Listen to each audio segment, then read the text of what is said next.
Assalamualaikum warahmatullahi wabarakatuh. Perkenalkan, saya Dani Iwidi Astuti dari kelas HKI 1A dengan NIM 21212121034. Pada kali ini saya ingin mempresentasikan tentang hukum perkawinan di Indonesia sebelum tahun 1974. Pada masa itu, hukum tentang perkawinan di Indonesia dibagi menjadi 3 golongan. Yang pertama yaitu pada masa penjajahan Belanda. Pada saat itu terdapat Compendium Fraiser yang merupakan kitab yang berisikan aturan-aturan hukum perkawinan dan hukum waris. Ditetapkan pada 25 Mei 1760. Yang kedua pada tahun 1750 di Landra di Semarang dibuat kompendium tersendiri. Pada tahun 1800 hingga 1816, hukum yang berlaku bagi masyarakat adalah hukum Islam.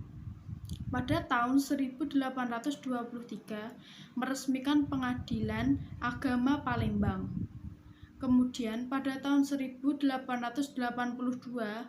dikeluarkan Stablab 1882 nomor 152.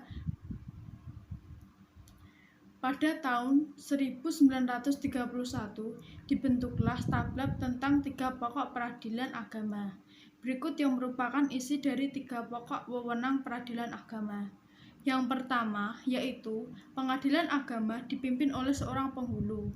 Yang kedua, pengadilan agama hanya memeriksa perkara-perkara yang bersangkutan dengan nikah, rujuk, hadnat, dan wakaf. Kemudian yang ketiga yaitu diadakan Mahkamah Islam Tinggi sebagai peradilan banding atas peraturan-peraturan peradilan agama.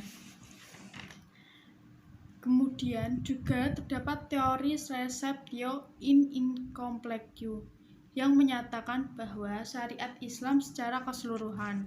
Kemudian teori ini sesuai dengan Stablab 1884 nomor 129 di negeri Belanda, Trabab 1885 nomor 5 di Indonesia. Teori reception incompletio ditentang oleh Van Vollenhoven dan Snodgrass dengan teori resepsi. Selanjutnya yaitu Regins-Riegelsmann, Stablab 1855 nomor 2 diubah menjadi Indiscret Regulator tahun 1925. Hukum Islam berlaku jika memenuhi 2 syarat, yaitu yang pertama, norma hukum Islam harus terlebih dahulu diterima oleh hukum kebiasaan atau disebut juga dengan hukum adat. Yang kedua, kalaupun hukum sudah diterima oleh hukum kebiasaan dan hukum adat, norma dan itu sendiri tidak boleh bertentangan. Kemudian rancangan ordonansi perkawinan tercatat. Kemudian konsekuensi warga pribumi. Yang pertama yaitu seorang lelaki tidak boleh menikah dengan lebih dari 1 istri. Kemudian yang kedua, sebuah perkawinan tidak dapat putus kecuali 3 sebab. Yang ketiga, setiap perkawinan harus tercatat dalam catatan sipil. Kemudian setelah masa kemerdekaan muncul Undang-Undang Nomor 22 Tahun 1946 tentang pencatatan nikah, talak, dan rujuk, dan disusul ditetapkan oleh Presiden Republik Indonesia pada tahun 1946 21 November yang terdiri dari 7 pasal-pasal berikut. Yang pertama, pasal 1 ayat 1 sampai ayat 6 yang berisikan menikah yang dilakukan oleh umat Islam diawasi oleh pegawai pencatat nikah yang diangkat oleh Menteri Agama. Kemudian yang kedua, pasal 2 ayat 1 sampai ayat 3 yang berisikan PPN membuat catatan nikah, talak, rujuk, Dan ketiga, pasal 3 terdiri dari 5 ayat yang berisikan sanksi orang yang melakukan pernikahan, talak, dan juga rujuk tanpa pengawasan dari PPN.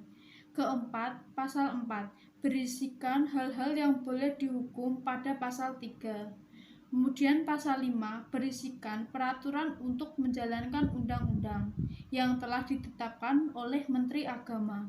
Yang keenam, pasal 6 terdiri dari 2 ayat yang berisikan nama undang-undang yang berlaku di luar Jawa dan Madura.